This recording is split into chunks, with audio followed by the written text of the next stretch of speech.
రాజకీయం మారుతోంది. గడప గడపలో మార్పు స్పష్టంగా కనిపిస్తుందని ఆ రోజు చెప్పాను.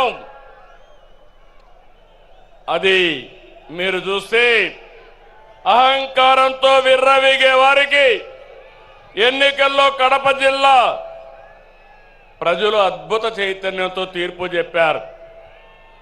ఈ ఎన్నికల్లో ఒక కడపే కాదు, రాష్ట్రం ప్రతి ప్రాంతం అద్భుతమైన విజయాన్ని సాధించాం.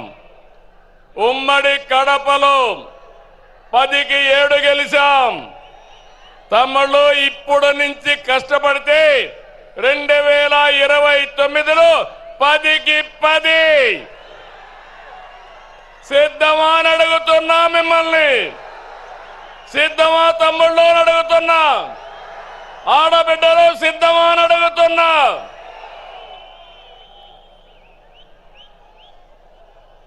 ఈ ఎన్నికల్లో రాయలసీమ ప్రజలు అద్భుతమైన తీర్పిచ్చారు. 52 సీట్లకి 45 సీట్లు కూటమిని గెలిపించారు. ఇందులో టీడీపీ 40 దాకా గెలిపించారు. వైసీపీకి రాయలసీమలో 7 సీట్లు వస్తే తెలుగుదేశం కూటమికి ఒక్క ఉమ్మడి కడప జిల్లాలో 7 సీట్లు గెలిపించారు. ప్రజా తీర్పు మళ్ళీ మనకు ఒక బాధ్యత గుర్తు చేసింది. కానీ ఈ తీర్పును మనం అర్థం చేసుకున్నాం. ఓడిపోయిన పార్టీ ఇప్పటికీ అర్థం చేసుకోలేదు, అర్థం చేసుకోదు కూడా. అధికారం కోసం పుట్టిన పార్టీ కాదు తెలుగుదేశం పార్టీ. ప్రజల జీవితాల్లో మార్చడానికి, మార్పు తేవడానికి పుట్టిన పార్టీ తెలుగుదేశం పార్టీ. అవునా కాదా అని మిమ్మల్ని అడుగుతున్నా. అవునంటే గట్టిగా చెప్పండి, చప్పట్లు కొట్టి.